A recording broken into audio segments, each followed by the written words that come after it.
So the email application has been reimagined on TouchPad to really take advantage of the big screen.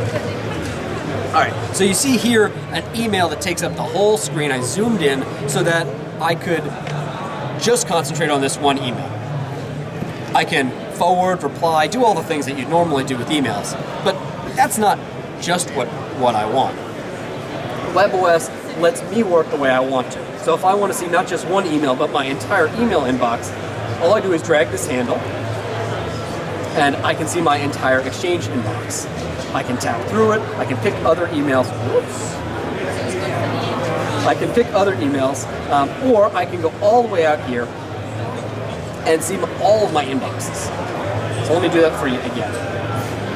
So I'm going to tap this and bring it all the way in, and I'm going to drag this handle back out. See first my inbox, and then all of my mailboxes. What is that feature called?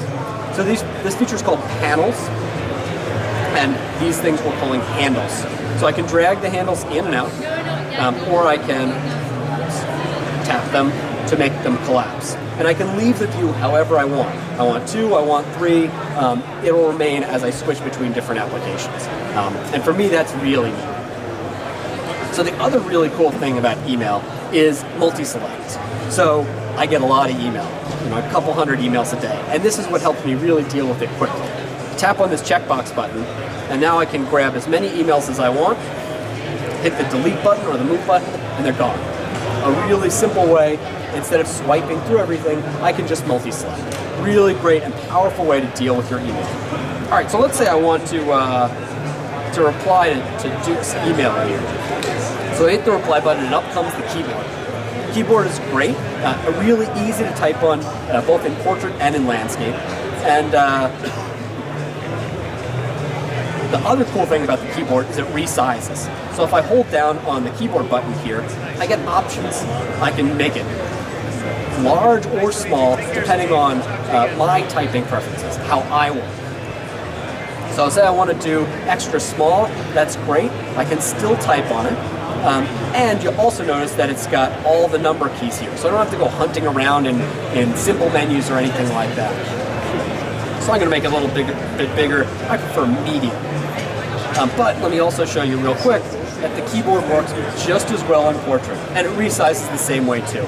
So if I wanted to see more of the email, or if I wanted to look at an email that was better in portrait, this is easy to do too. Can I get a look at what Excel looks like? Just curious. L is as big as it gets. Sorry. Is this as big as landscape mode? They are shorter this way, obviously, but I think they are as tall. I haven't measured it, but it definitely seems very typable. I've been using it in portrait as I took notes. I held it in one hand and typed with it like this. That was really easy, it was also really easy to kind of put it on a flat surface and type like this. So I really enjoyed playing with the keyboard here. The other cool thing I'll just point out is this next button allows me to move through all the different fields, so I don't have to go tap and keep going up and down. All right, so that's email. The other cool thing about email is that it's stacked. Each email is its own card. So if I don't want to deal with this email right now, I can hold it and I can move it anywhere else, maybe off to the side here, and deal with it later. I don't have to close it. I don't have to remember that it's a draft.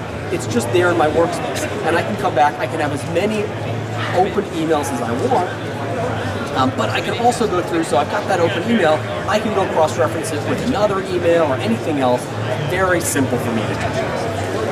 All right, so that's my email application.